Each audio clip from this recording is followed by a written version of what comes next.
Dalam proses pembelajaran, seringkali kita melihat beberapa peserta didik yang lambat, bahkan kesulitan dalam memahami materi yang disampaikan. Ada pula fenomena peserta didik saat pembelajaran berlangsung izin keluar kelas untuk ke kamar kecil. Padahal notabene mereka izin karena ingin menghilangkan kejenuhan ketika pembelajaran sedang berlangsung. Kejenuhan tersebut seringkali terjadi karena kurangnya perhatian guru kepada gaya belajar atau minat peserta didik dalam mengikuti pembelajaran. Padahal, sekecil apapun yang terjadi pada peserta didik akan sangat berdampak pada pencapaian pembelajaran. Assalamualaikum warahmatullahi wabarakatuh. Tabi pun. Perkenalkan, saya Muhammad Wiratama Albarizi, guru mata pelajaran Seni Budaya di UPT SMP Negeri 7 Banjit, Kabupaten Waikanan, Provinsi Lampung. Pada kesempatan ini, saya akan berbagi praktik baik tentang pembelajaran berdiferensiasi kepada Bapak Ibu guru hebat dimanapun berada. Saya melakukan praktik baik ini bersama peserta didik kelas 8A pada mata pelajaran Seni Budaya. Praktik baik ini saya beri judul menggambar komik singkat dengan Mandital dalam pembelajaran berdiferensiasi. Mandital merupakan akronim dari manual dan digital. Judul ini berkaitan dengan KD 4.4, menggambar komik dengan berbagai macam teknik. Dengan tujuan pembelajaran, peserta didik dapat membuat gambar komik dengan berbagai teknik. Sebelumnya, dalam kegiatan pembelajaran, saya kurang begitu memperhatikan kemampuan masing-masing peserta didik dalam memahami materi pembelajaran. Saya hanya berfokus kepada satu cara penyampaian saja. Saya tidak menyadari bahwa masing-masing peserta didik memiliki kelebihan dan kekurangan, terutama dalam memahami materi pembelajaran. Sampai suatu ketika, saya menyadari bahwa pembelajaran berdiferensiasi dapat menjadi solusi dalam meningkatkan aktivitas pembelajaran peserta didik. Salah satunya dapat mengakomodir peserta didik yang gaya belajarnya dominan melakukan banyak gerakan atau memiliki gaya belajar kinestetik. Langkah awal yang saya lakukan adalah mencari tahu sejauh mana peserta didik mengetahui materi yang akan dipelajari dan menyurvei gaya belajar yang diinginkan oleh peserta didik. Dalam hal ini, saya menggunakan asesmen diagnostik. Saya arahkan peserta didik untuk mengisi survei yang sudah disediakan.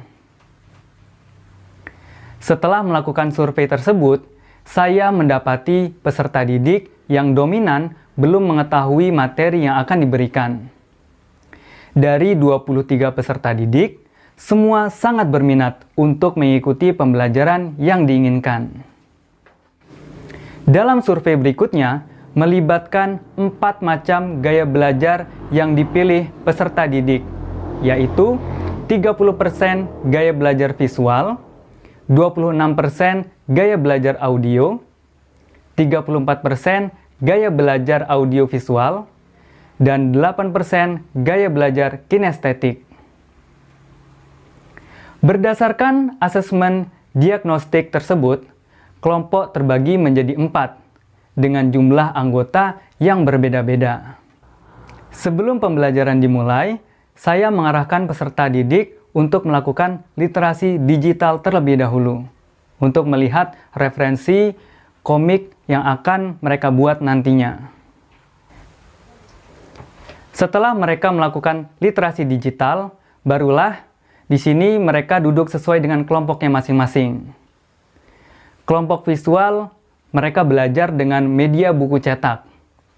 Kelompok audio belajar langsung dari penjelasan guru.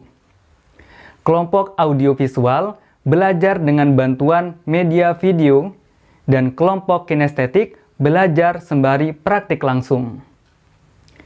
Keempat kelompok tersebut mendapat pendampingan dan LKPD yang sama.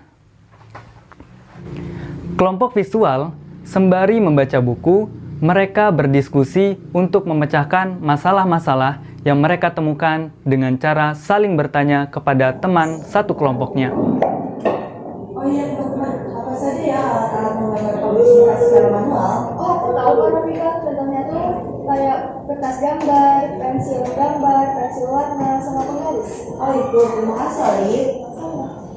Sedangkan kelompok audio mendapatkan penjelasan secara langsung dari guru dan dikombinasikan dengan tanya jawab. Pak, mau tanya.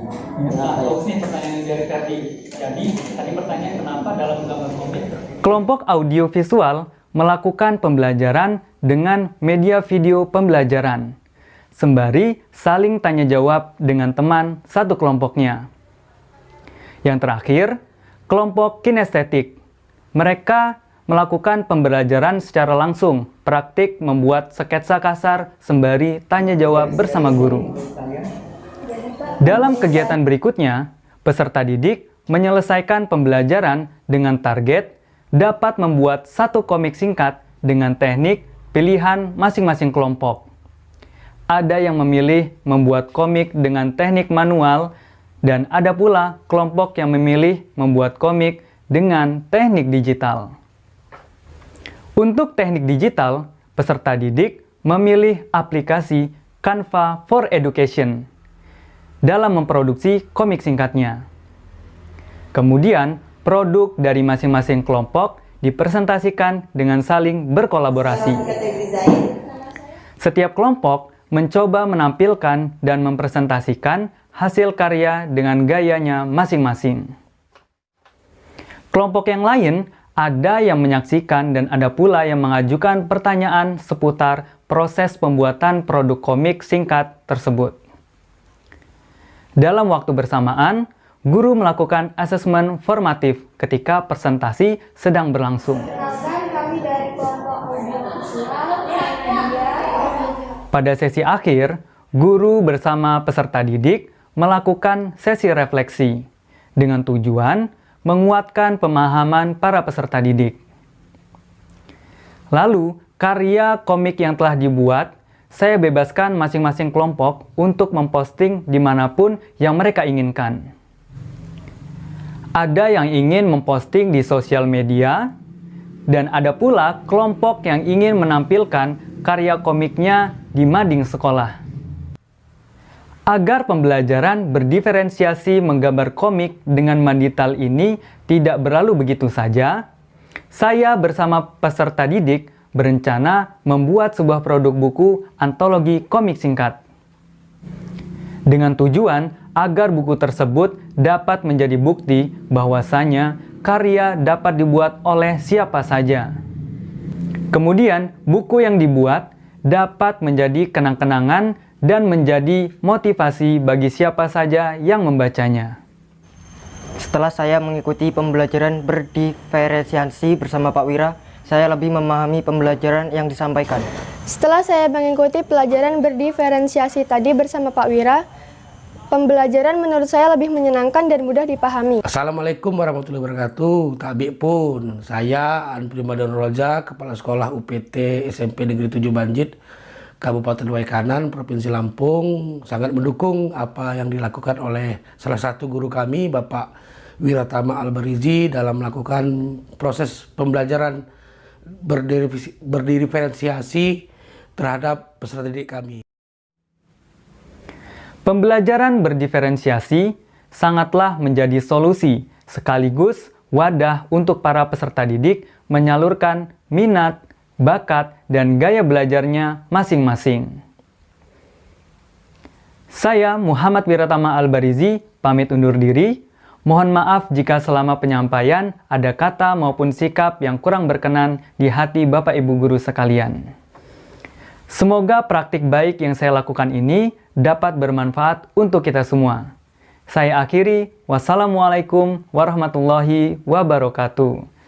Tabi pun.